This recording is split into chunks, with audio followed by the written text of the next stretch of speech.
Ma püüan distantsõppetundide planeerimisel ja andmisel lähtuda sellest samast põhimõttest, milles kontaktõppes.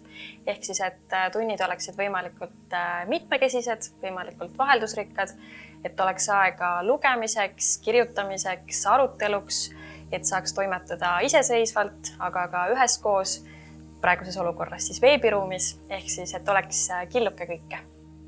Distantsõppel on kindlasti väga suur vastutus õpimotivatsiooni osas õpilasel endal. Tuleb ennast sundida, et tulla ikkagi voodist välja ja luua endale selline õppimiseks sobiv keskkond ja näha ise vaeva selle nimel, et enda õpimotivatsiooni hoida.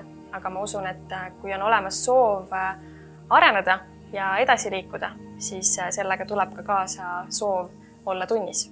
See ei tähenda, et iga tund peaks olema elamus või iga tund peaks olema lemmiktund, aga olemuslikult soov edasi liikuda, saada paremaks versiooniks iseendast. Ma arvan, et see on see, mis aitab.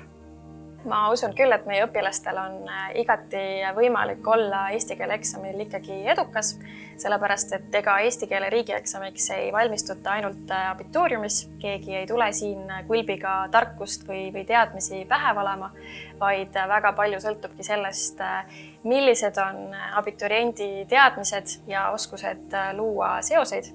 Ja ma arvan, et väga palju toetab ikkagi ka meie süsteem. Ükski tund ei jää ju tegelikult toimumata. Kõikide õpitulemuste saavutamise nimel me ikkagi üheskoos töötame ja ma arvan, et see võiks ka kindlasti seda eksami närvi ja eksami pinget vähendada.